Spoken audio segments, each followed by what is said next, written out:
Best Way to Explain It, Episode 16.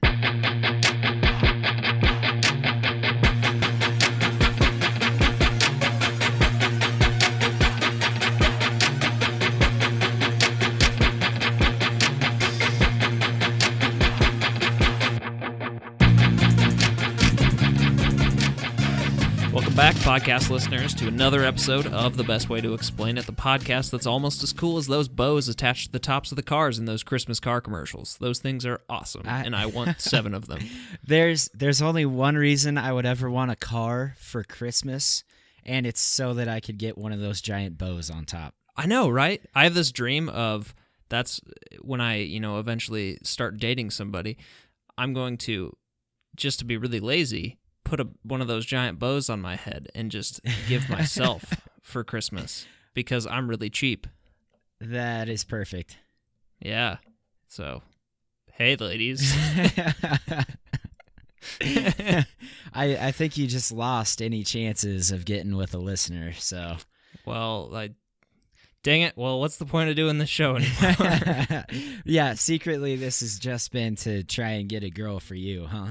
It's just for the ladies. Yeah. Classic Scott. Yeah, well, because once they see my face, it's kind of all downhill from there. Yeah. So. Hopefully. Well, I heard you singing for CSF, the church group that in college for the listeners, and I was like, oh, he's got a decent voice. Like, he's probably got an attractive face too. Like most singers are fairly attractive. And then I saw your face, and I was like, well, that kind of ruined it.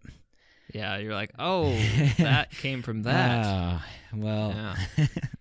Well, wow, okay. Well, this was an ego trip that I didn't intend to go on, but I feel like we kind of mellowed it out there at the end. Yeah, we brought you back down to earth. Yeah, I'm kind of a solid 6 right now, I think. Well, I'm a little... Slightly above average. I'm a 10, so I'll bring us back up.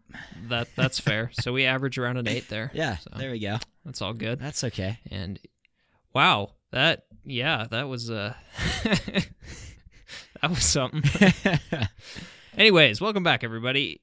Another episode. So real quick before we get started here, just want to remind you about the giveaway we're still doing. I know we've been talking about it for a while now, but it's because it's important, and it's because we want to give this Amazon Echo that we're giving away to somebody special, somebody who really gets us and likes our show, or at least cares enough to review it on, iTunes or something, which is, by the way, how you enter. You take a screenshot of your rating and review on iTunes and send it to me at scott@thebestwaytoexplainit.com. So... boom. Do that, and you can be entered to win an Amazon Echo. That's solid. And when does that promotion end again? That will end on December 17th. All right. So this one's coming out on the 4th. So cool. All right. No, this one comes out later, doesn't it? No, the 4th. No, never mind. Yep. I'm confused. Come on. All right. Well, okay. Dates are hard for me. So. Indeed. And they're hard for me to get. And also... Okay. All right, so today I'm not going to. Breckan's going to tell us just about this was a request, actually, from our buddy Drew. Again, yeah. He's sent like 8 in, so good for you, buddy. He wanted us to talk about some common injuries that you might see in sports. So Breckan just took a few, and he's going to kind of talk about what happens when, somebody tears their ACL or sprains their ankle, and kind of the anatomy behind that. So why don't you go ahead and take it away? Yeah, man. So if you're like me, you've been injured like multiple times. Back in like middle school, I would have ankle issues, and my mom tore her ACL, so I definitely have like family problems with our tendons and whatnot. But like really everybody apparently except Scott has been injured from time to time, whether it's just a little stinger or something where like you just got hit and it hurts, so you call it a stinger. And then I don't know. Anybody, I assumed at one point that you couldn't be a couch slob and get injured, but couch slobs get injured too. In fact, they're pretty prevalent in getting injured. Well, I know. Actually, My worst injury, or probably my most embarrassing injury, was I was playing Nintendo 64 all day one day, and there was this game. It was Mario Party, the very original one classic. on Nintendo 64. And on one of the games, you had to rotate the middle analog stick really, really fast, and so I was using the palm of my hand to do that, and in order to win the game. And I was doing it for so long that I literally got a blister and was bleeding in the middle of my hand from playing this Mario Party game. I'd have bandages, but you know what? That didn't stop me because I came back and just used the heel of my hand, and I passed that thing. And it was the best day of my life, except for taking a shower because that really hurt. But yeah, that was probably the worst injury I've ever had. And now that I think about it, I'm pretty lucky. Yeah. So, aside from Scott's not real injury, we're going to talk about high ankle sprains and ACL tears. High ankle sprains really aren't as prevalent as regular ankle sprains, but they do have... I mean, obviously, I've had a high ankle sprain from football practice, so I wanted to talk about those, and it's not that different from a regular ankle sprain. So we'll just dive into that real quick, and then we'll move on to ACL tears. I believe Drew, the person who suggested this one, has had an ACL tear, correct? Oh, really? Didn't he have something messed up with his knee? Or I have no idea. Oh. Junior has. Junior, okay. So another friend of ours destroyed his entire knee. Yeah. It was like ACL, MCL, meniscus. Oh. That dude is... Yeah. Rip, man. If you're listening, rip. Rip to Junior's knee. So, I've been victimized by the ridiculous high ankle sprain. And what happens with a high ankle sprain and a regular ankle sprain is when ligaments in your ankle are torn. So a high ankle sprain refers to the ligaments higher up on the ankle called the syndesmosis, and those are tendons and a process connecting the tibia and fibula, the shin bones for the uneducated in the anatomy department. The syndesmosis, as I said, is comprised of two ligaments, the anterior, inferior tibiofibular ligament, that was fun to say, and the posterior, inferior tibiofibular ligament. Wow. Those are referred to as AITFL and PITFL. So the AITFL runs in front of the tibia and fibula, while the PITFL runs behind them. Can we just stop and make sure that you always call that the pitiful? Well, I when I was writing this, I would always call it the pitfall. Pitfall? Yeah. Okay. But the pitiful is pretty good too. Pitiful, yeah. There's still nothing for the atiful though. Yeah, that's just... Yeah. You're going to have to say the whole thing. Yeah. So I remember having a lot of pain in the front of my tibia and fibula when I had my high ankle sprain, so I wonder if the AITFL was torn more than my pitiful. Okay.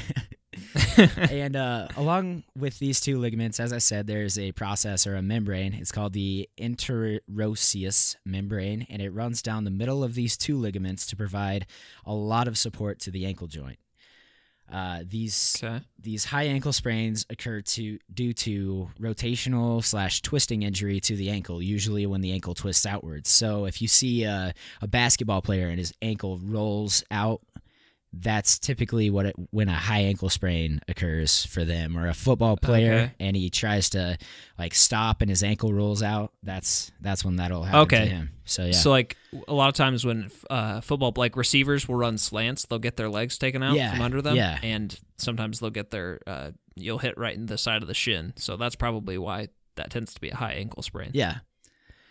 Okay. So you've rolled your ankle out. You got to go to the doctor, and the doctor is going to perform two important tests, and these include the squeeze and the external rotation test. So the squeeze test is performed by squeezing the leg just below the knee to see if pain radiates to the high ankle area, and then if the pain does radiate, this is a positive test for a high ankle sprain. So they'll squeeze right above your knee in that calf part, or the front part of your calf, whatever that's called. Don't know. Yeah, I just think it's the shin area. The front part of the calf? Yeah. The front part of the shin. So the shin. So Sorry. wait, the front, like Not facing the front of your body, Yes. not like yes. front. Okay. Yeah. I think I understand what you mean. I said that in a weird way. Okay. Yeah. That's fair. So the squeeze there, and if pain radiates upward, it's a positive test. And then the external rotation test is performed by bending the knee, placing the ankle in neutral position, so that's 90 degrees to the shin, and then rotating the ankle to the outside. If there is pain in the ankle due to this test, it's also a positive test for high ankle sprain. So not only are you going to injure your ankle and it's going to hurt, like the tests are going to hurt too. So, yeah. Isn't that kind of usually how it is? Yeah, it just sucks. Yeah. Go for it. So for me, they did the external rotation, and that's when the physical therapist actually said, yeah, your ankle, you just got a high ankle sprain, because originally they thought I broke my ankle and would be out for my entire senior season of football. Yeah. But aren't high ankle sprains like more difficult to deal with than low ankle sprains? Yeah. Your recovery time, unless it's like a very mild one, mine was pretty mild because I was back practicing for football in 2 weeks, but typically it takes like 6 weeks to recover from a really bad high ankle sprain. Yeah. But you could like play on a low ankle sprain. Yeah, right? yeah. You'll just like tape it up and pop some Advil for a low ankle sprain. Right. Yeah. So I don't have it written down here, but do you know why that is? I think it has to do with just the support for your ankle that the high ankle ligaments provide versus the low ankle, because the low ankle's like just kind of attaching to your shin bones, while the high ankle is really putting a lot of support for that joint. Does that make sense? That makes sense. Okay. Yeah. Cool. So some treatments that I went through for this were like e-stim, and then I would have to put it in an ice bath, and trying to think of what else. They would put some jelly on it that made it feel pretty good. that was fun.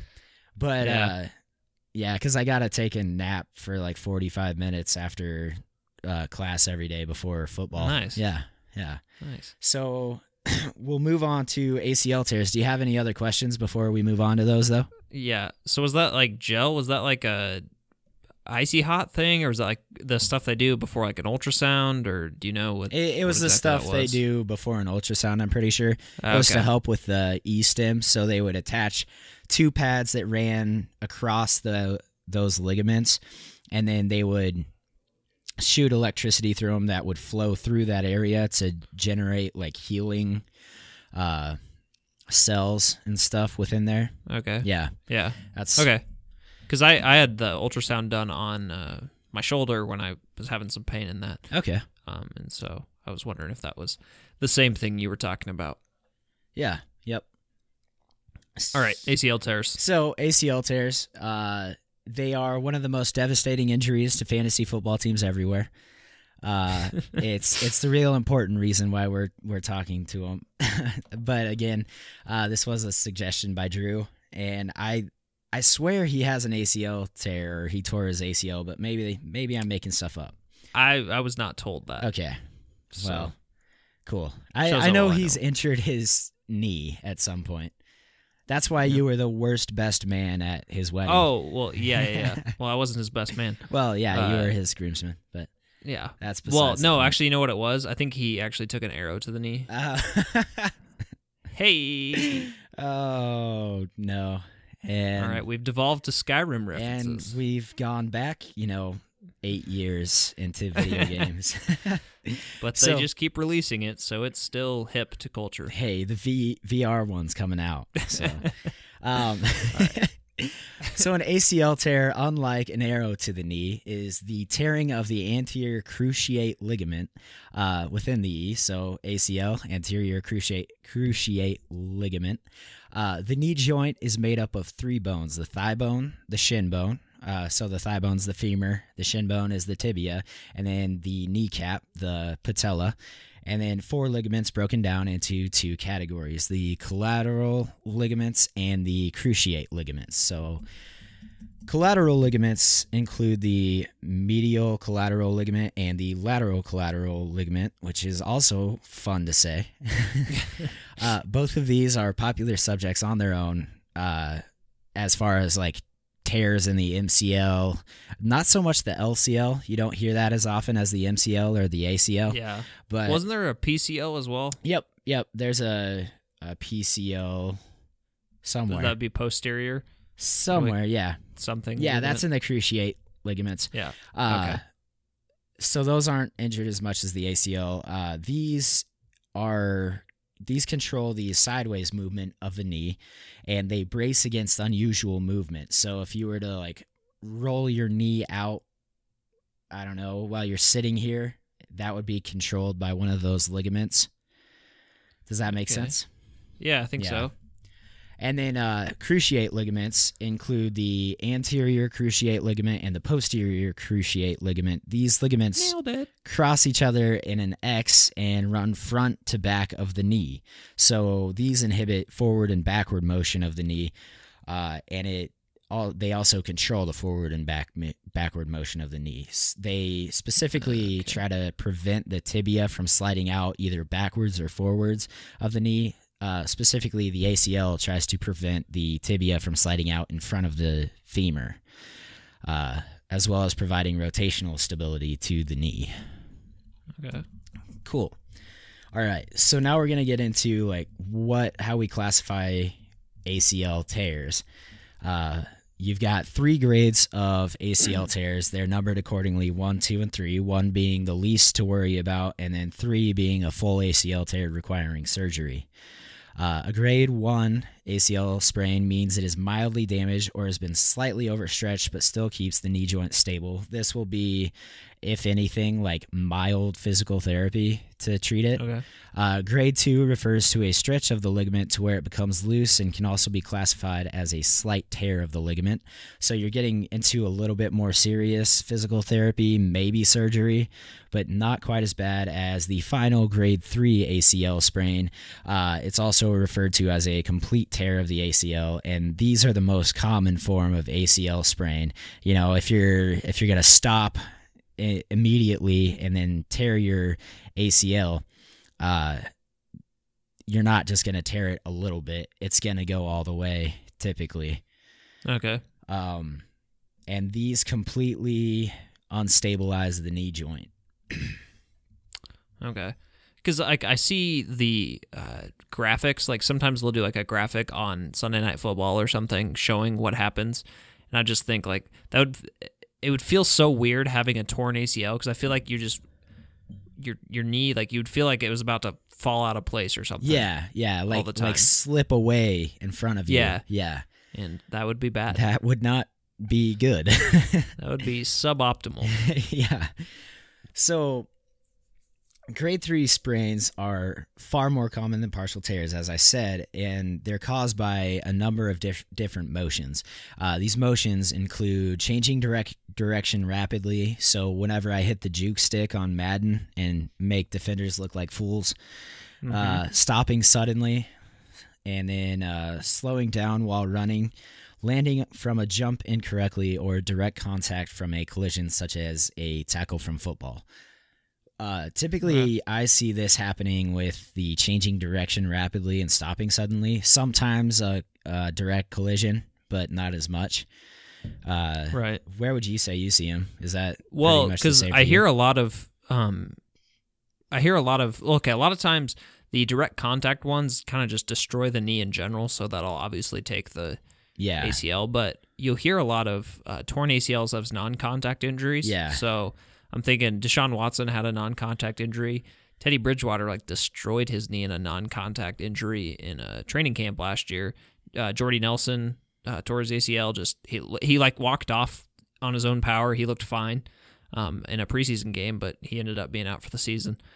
So yeah, like I see this a lot in non-contact stuff, but it just looks like they kind of tweaked it a little bit wrong, and I guess that causes it to tear. So yeah.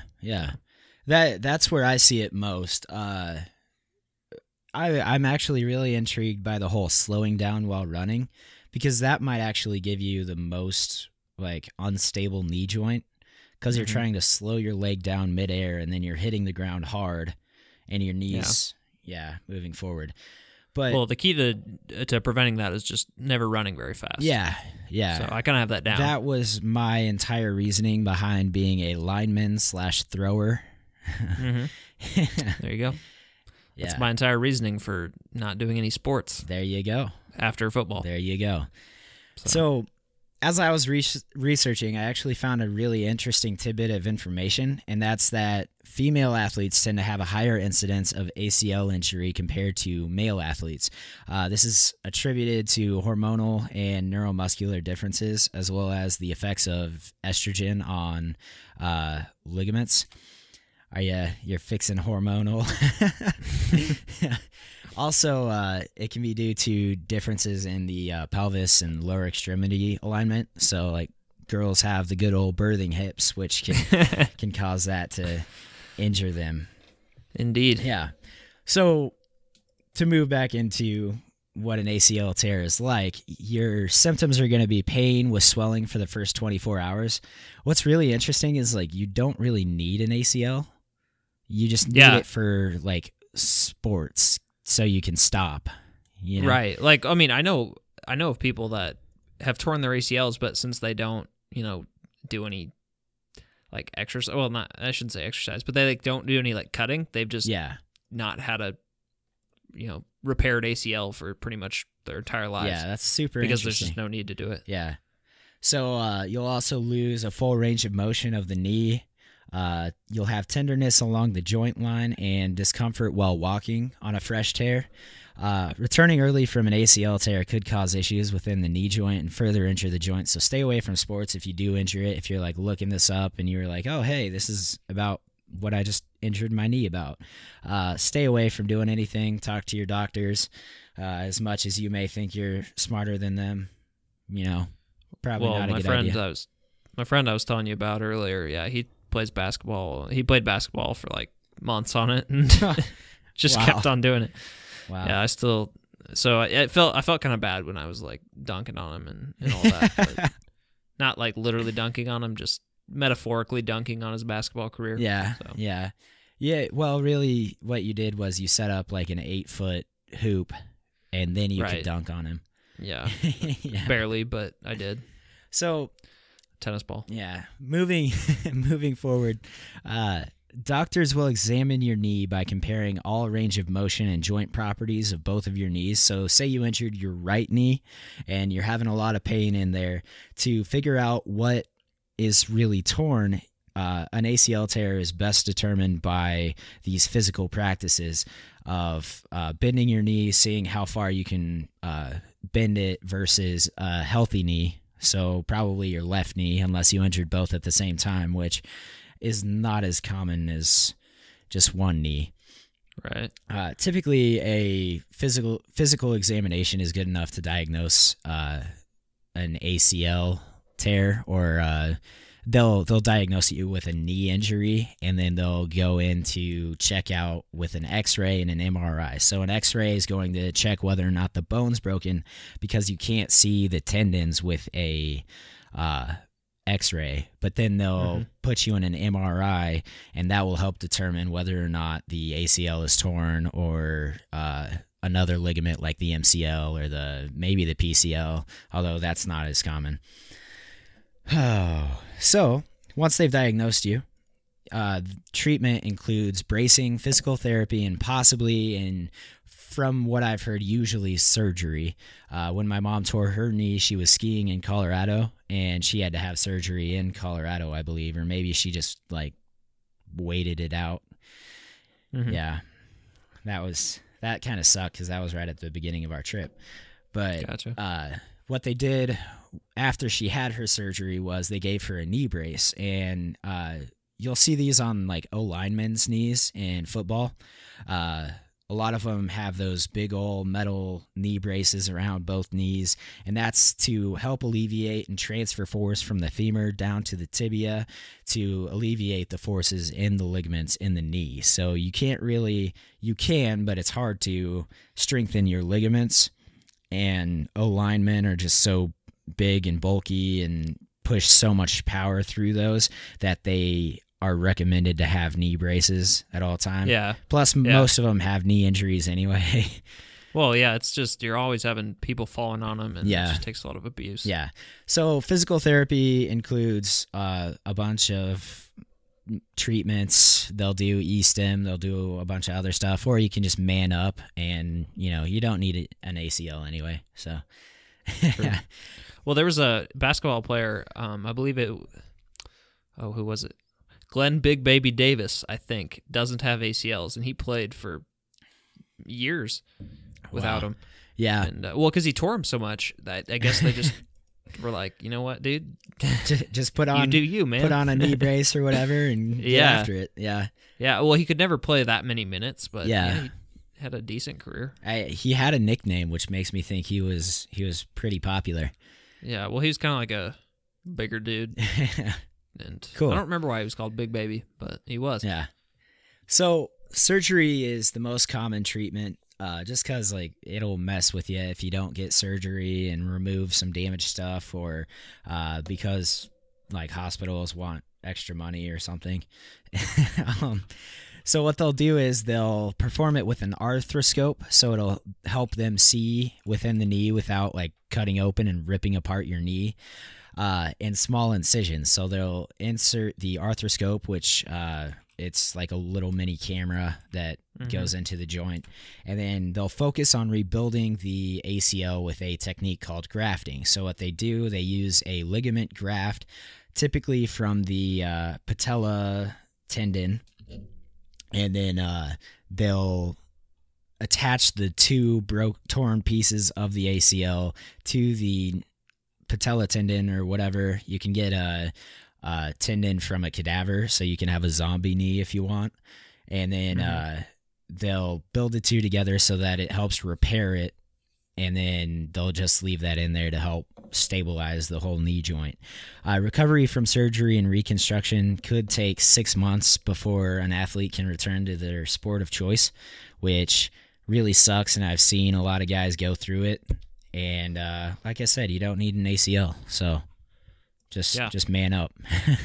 So I realized I was totally wrong. It was not Glenn Big Baby Davis, but I kind of wanted to say Big Baby Davis I feel you. at one point on this podcast. So check that off the bucket list. Next on the bucket list, the guy's name was DeJuan Blair. And so, he had ACL surgery on both knees in high school, and eventually both ligaments just disappeared. So, because they just deteriorated. Yeah. And so he's just like, nah. Interesting. They're just like, nah, I'm done. So, yeah. Well, that's cool. So DeJuan Blair. So if y'all were freaking out about me getting that wrong, all those suck it. I got it right. All those Big Baby Davis fans. Yeah, I apologize. But I got to say, Big Baby Davis. That's true. You did. So I win. You saw your shot and you took it. I did. All right. Well, Mama didn't raise a quitter. Do you have any questions about ACL tears? So you've never had an ACL tear. Do you know anybody that has? Like I said, my mom. Okay. And then a few football players. I did hear you say that.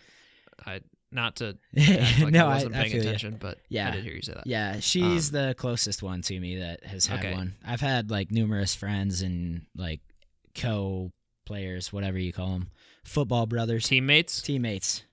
I like co-players better. Co-players. just I didn't want to let my co-players down. Wow. Okay. So in terms of the treatments and everything, how did she get around all right, or how long until she seemed back to kind of normal? I think she was in pain for most of it, but she was able to walk for the most part. Surgery, she might have been out. It was so long ago that I don't really remember. Typically, I've seen people walk around with a brace or a crutch. In extreme cases, maybe a wheelchair, but that's not too common, I don't think. Right. Unless you've totally wrecked it. Yeah, unless you've just obliterated it. Yeah, no. I know a guy in high school that totally destroyed his knee, And definitely the ACL was one of those to go, but I don't think his knee is like recovered to this day. Oh wow.